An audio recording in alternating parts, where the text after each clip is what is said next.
So when I was an undergraduate student, I went to Baylor University. I was really involved as a student leader.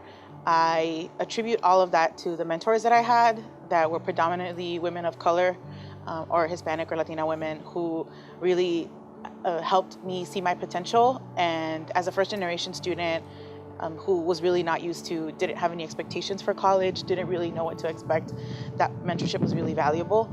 And I didn't really have a plan my senior year. I had other opportunities that fell through, and my mentors said, you should pursue a higher education degree and do what I do. And I didn't realize that was a career path because I was first generation. I didn't know. And so I applied to the program at Baylor University since I was very well connected to the institution and the faculty and was admitted. And I loved my experience there as a graduate student. I worked in housing a few years at Texas State University, but I always wanted to get the PhD.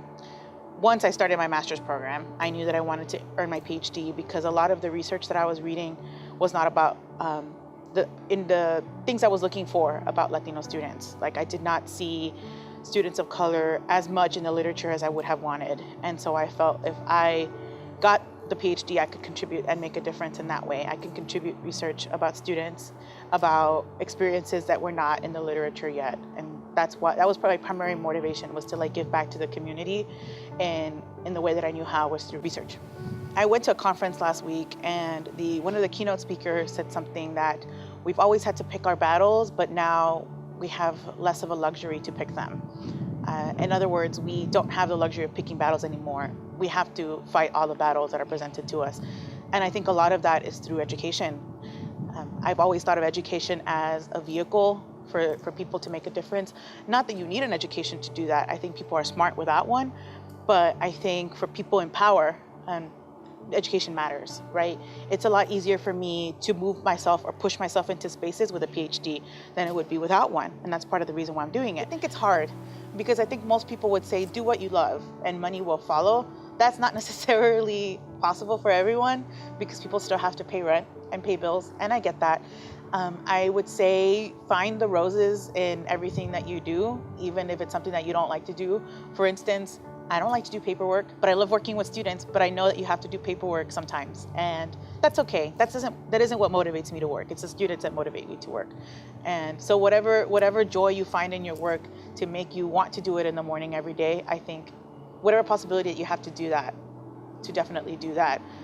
And then if one day you have the opportunity to pursue your dreams, then it'll be because you've worked really hard even when you didn't want to, and people see that in you. And so I would encourage people to keep fighting battles even if you're tired, to definitely step back and take care of yourself as you need to, and to never let anyone deter you from your dreams. My work is very much tied to my motivations for my degree, my community work, who I am in my own journey in higher education. And I think that that might have been why I was selected for this program or this Scholar Award, because the work that I do as a student is very much motivated by my personal life and a deep desire to change structures so that we are more inclusive, particularly towards people of color. But my heart is really with faculty. I love teaching and I love research, and I think representation matters. I was telling folks that in my whole experience from undergrad through master's to doctorate, I've only had 2 Latina professors in my life, right? That's a lot of professors. And for people, how can you see yourself in a role if you don't see yourself in a role? Like, how can you imagine being faculty if you've never had one that looked like you? And I don't want the next generation of students to ever feel like they can't do what they want to do because they don't see themselves in other people.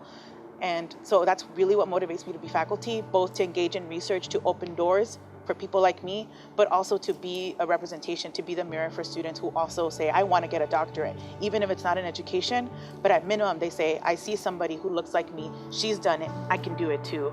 And I think that a PhD will help me do that at the best universities because I've been trained at the best university.